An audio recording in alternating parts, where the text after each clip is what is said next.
Hello students, today I am going to start a new chapter of microeconomics of class 11. It is Producers Equilibrium. Producers Equilibrium is chapter 9 in your book. It is very important chapter. After studying revenue and cost, now we are going to start what is Producers Equilibrium situation. Here, the two important things are revenue and cost. What is revenue and cost? Revenue क्या होती है? जब हम किसी भी good को cell करते हैं, उससे जो भी अर्निंग्स होती हैं, यानी कि sale of a product, after the selling of the product, when we get some money or rupees, it is called the revenue. And during the process of the production, we use many things like the raw materials and the laborers and other things. यानी कि जो भी explicit और implicit cost का add होकर के जो निकलेगा वो आपकी कॉस्ट होगी, और जो भी आपने प्रोडक्शन को सेल करने के बाद जो भी गेट किया होगा, जो भी पाया होगा, वो आपकी रेवेन्यू होगी। इस चैप्टर में हम रेवेन्यू और कॉस्ट को मिलाकर ही, यानी मार्जिनल रेवेन्यू और कॉस्ट को मिलाकर ही जो अप्रोच पढ़ेंगे वो प्रोड्यूसर्स इक्विलिब्रियम अप्रोच। ठीक है, तो हमको क्या पढ़नी है? प्रोड्यूसर्स इक्विलिब्रियम की दो अप्रोचेस हैं। एक है total revenue is equals to total cost approach, एक है आपकी marginal revenue and marginal cost. इसमें ये वाली जो अप्रोच है total cost and total revenue, अब आपके आउट ऑफ सिलेबस हो चुकी है, आपके सिलेबस में नहीं है। हम जो पढ़ेंगे वो मार्जिनल कॉस्ट और मार्जिनल रेवेन्यू अप्रोच पढ़ेंगे। ठीक है, इस अप्रोच में पढ़ने के लिए हमें क्या चाहिए? इसके लिए दो कंडीशंस हैं आपकी, यानी कि मार्जिनल कॉस्ट और मार्जिनल रेवेन्यू जब आप अप्रोच पढ़ेंगे तो सबसे पहले इसके असम्पशंस हैं, फिर इसके अप्रोचेस हैं, उसके बाद हम लॉ पर आते हैं। ठीक है, तो प्रोड्यूसर इक्विलिब्रियम सिचुएशन क्या होती है? सबसे पहले कि प्रोड्यूसर इक्विलिब्रियम सिचुएशन वो होती है जबकि प्रोड्यूसर, कोई भी प्रोड्यूसर एक मैक्सिमम प्रॉफिट को गेन करना चाहता है, जो भी।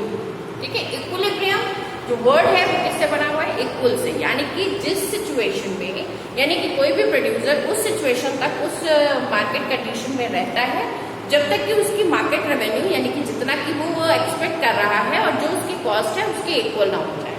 ठीक है, तो मार्जिनल रेवेन्यू और मार्जिनल कॉस्ट अप्रोच के लिए जो सबसे पहला जो एजम्पशन है वो क्या होना चाहिए कि प्रोड्यूसर जो होना चाहिए वो एक रैशनल प्रोड्यूसर होना चाहिए, और उसका जो मोटिव होना चाहिए वो क्या होना चाहिए कि उस प्रोड्यूसर को मैक्सिमम प्रॉफिट मिले।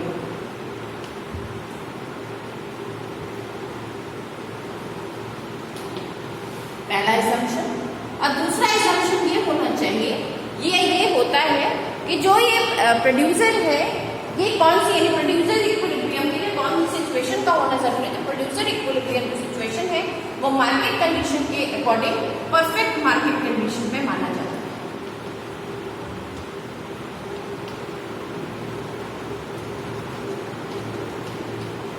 परफेक्ट मार्केट सिचुएशन का मतलब क्या हुआ? जहां पे AR is equals to MR होता है, यानी कि प्राइस जो होते हैं वो पहले से डिसाइडेड है। ओके, ये दोनों इसके क्या हो गए? ये दोनों इसके असम्पशंस हो गए। कंडीशन प्रोड्यूसर्स इक्विलिब्रियम की क्या है वो मैं अब आपके साथ डिस्कस करूंगी। तो जो कंडीशन है प्रोड्यूसर इक्विलिब्रियम की,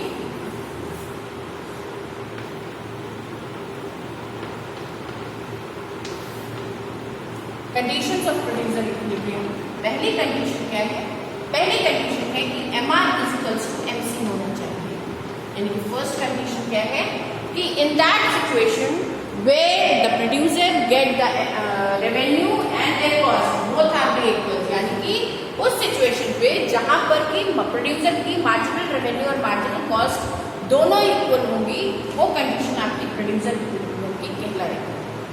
लेकिन ऐसी कंडीशन जब आप शेड्यूल बनाएंगे, ऐसी कंडीशन एक नहीं दो जगह भी आ सकती है, तो फिर उसके लिए उन्होंने दूसरी भी एक कंडीशन बना दी कि after the equilibrium, after the equilibrium, marginal cost start rising, यानी कि इक्विलिब्रियम पॉइंट की, यानी इक्विलिब्रियम सिचुएशन के बाद मार्जिनल कॉस्ट आपकी क्या हो जानी चाहिए, मार्जिनल कॉस्ट आपकी क्या हो जानी चाहिए, इंक्रीज हो जानी चाहिए। और एक चीज और कि मार्जिनल जो कॉस्ट है वो मार्जिनल रेवेन्यू के जो कर्व होगा उसको कहां से कट करेंगे, from the below, cut from the below. कैसे होगी ये तीनों कंडीशंस, कैसे हम इसको बनाएंगे, इसके लिए हम एक शेड्यूल बना रहे हैं, आपकी बुक में भी दिया हुआ है। इस शेड्यूल के अकॉर्डिंग हम इसको सॉल्व करेंगे।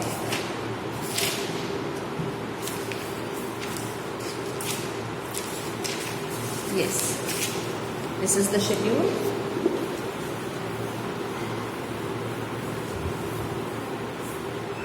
सिक्स मार्क्स में ये क्वेश्चन बहुत आता है, 6 और 4 मार्क्स का शेड्यूल से इसको आप बहुत अच्छे से प्रिपेयर करें।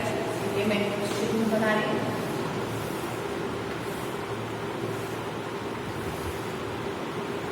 आपका आउटपुट है, या आपके मार्जिनल रेवेन्यू या कॉस्ट। कभी कभी आपको टोटल रेवेन्यू और टोटल कॉस्ट दिया होगा तो उससे आप मार्जिनल रेवेन्यू को कैलकुलेट भी कर सकते हैं।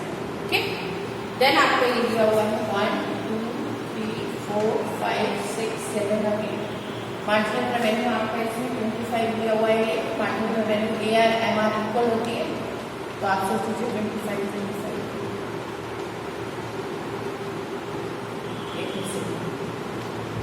देन आपका आता है मार्जिनल कॉस्ट। मार्जिनल कॉस्ट आपका है 30 25 18 16 13 28 25 और 36। अब आप इस शेड्यूल के अकॉर्डिंग देखिए, यहाँ पे दो ऐसे कंडीशंस हैं जहां पर कि MR इक्वल्स टू MC हो रहा है। एक तो सेकेंड यूनिट में, एक then 7th unit. Okay,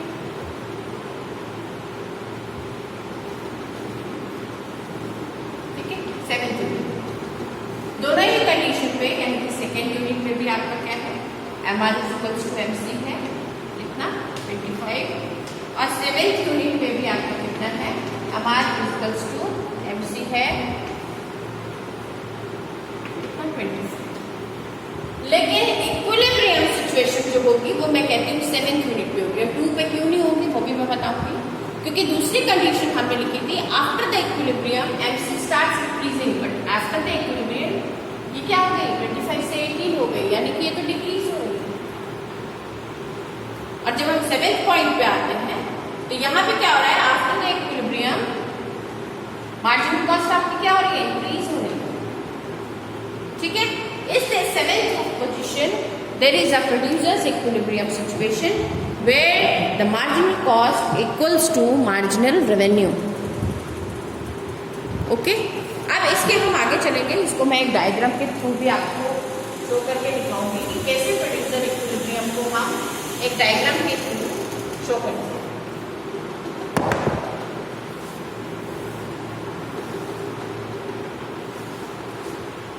perfect combination है, इसलिए AR इक्वल्स टू MR हो गई, OX हो गया, Y हो गया। ठीक है, यहाँ पे हम क्या दिखाएंगे, यहाँ पे हम आउटपुट शो करेंगे, यहाँ पे हम MR और MC। आपको पता है MR और AR लाइन जो आपकी OX एक्सिस के हॉरिजॉन्टल पैरेलल होती है, ये हॉरिजॉन्टल पैरेलल हमने हॉरिजॉन्टल पैरेलल बना दिया। मार्जिनल कॉस्ट का कर्व आपको पता है, आपने बताया हुआ है कैसा होता है, U shape, U-shaped curve because of law of variable proportion. Why the marginal cost curve is a U-shaped curve? Because of the law of variable proportion. अब इस सिचुएशन में देखिए, यहाँ पे भी इसने मार्जिनल कॉस्ट में मार्जिनल रेवेन्यू को कट किया है, यहाँ पे इसको हम E लिख देते हैं, यानी कि फर्स्ट इक्विलिब्रियम और ये आपका इक्विलिब्रियम 1। ओके, या 1 and 2 right.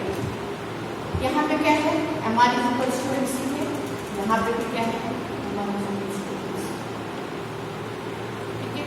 This is the situation where the MR is greater than MC। When the MR is greater than MC, this position is showing by the profit. Okay, and here this is the situation where marginal cost is more than the marginal revenue. ये क्या है आपका loss, ठीक है। तो it means कि marginal cost और marginal revenue में ये आपको शो करना है।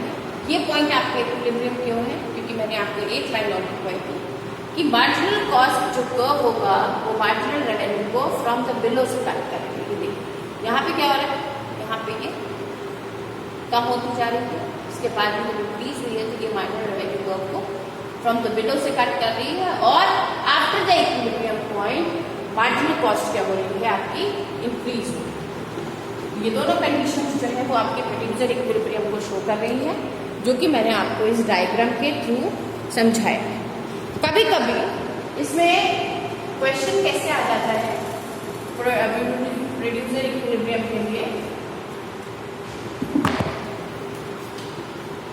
आपको आउटपुट दिया होगा, मान लीजिए आपको AR दिया और आपसे बोला जा रहा है प्रोड्यूसर इक्विलिब्रियम निकालना। कोई टेंशन की बात नहीं, आपको जो भी AR दिया जा रहा है, मान लीजिए 24 दिया हुआ है, 1 दिया हुआ है। टोटल रेवेन्यू निकालने का फॉर्मूला मैंने आपको बताया हुआ है, क्या होता है P × AR × Q, ठीक है। तो आप इसमें से इसमें मल्टीप्लाई कर दीजिए, 24 हो गया, 48 हो गया, 96 हो गया,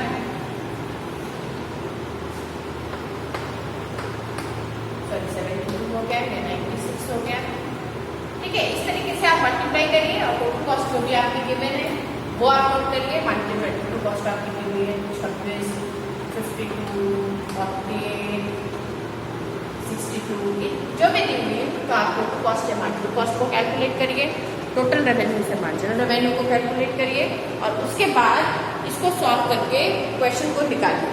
जैसे मैं आपको एक एग्जांपल के थ्रू समझाती हूँ, ऐसे एक एग्जांपल मैं आपको दे दूँ।